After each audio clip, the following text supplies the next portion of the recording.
হিন্দু ওবিসিদের বঞ্চিত করতেই নতুন করে ওবিসি তালিকা তৈরির নামে খেলা শুরু করেছে মমতা বন্দ্যোপাধ্যায়ের সরকার। বুধবার বিধানসভার বাইরে এমনই দাবি করলেন রাজ্যের বিরোধী দলনেতা শুভেন্দু অধিকারী।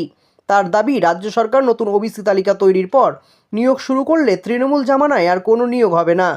গত বছর এক রায়ে কলকাতা হাইকোর্টের বিচারপতি তপব্রত চক্রবর্তী ও বিচারপতি রাজশেখর মান্তার বেঞ্চ 2010 সালের পর থেকে রাজ্যে জারি সমস্ত ওবিসি সার্টিফিকেট বাতিল বলে ঘোষণা করে। আদালত জানায়, নিয়ম মেনে দেওয়া হয়নি ওই সার্টিফিকেট। কোনো সম্প্রদায়কে ওবিসি তালিকাভুক্ত করতে গেলে ব্যাকওয়ার্ড ক্লাস কমিশনের ছাড়পত্র লাগে। সেসবের পরোয়া না করেই 60টির বেশি সম্প্রদায়কে ওবিসি শ্রেণীভুক্ত করেছে রাজ্য সরকার। হাইকোর্টের রায়কে চ্যালেঞ্জ করে সুপ্রিম কোর্টে গেলেও স্থগিতাদেশ পায়নি রাজ্য। মঙ্গলবার এই মামলায় রাজ্য সরকারের আইনজীবী সুপ্রিম কোর্টের বিচারপতি গভয়ের বেঞ্চে জানান, রাজ্যে নতুন করে সমীক্ষা করে ওবিসি তালিকা তৈরির প্রস্তাব দিয়েছে ব্যাকওয়ার্ড ক্লাস কমিশন। সেজন্য মাস তিনেক সময় প্রয়োজন।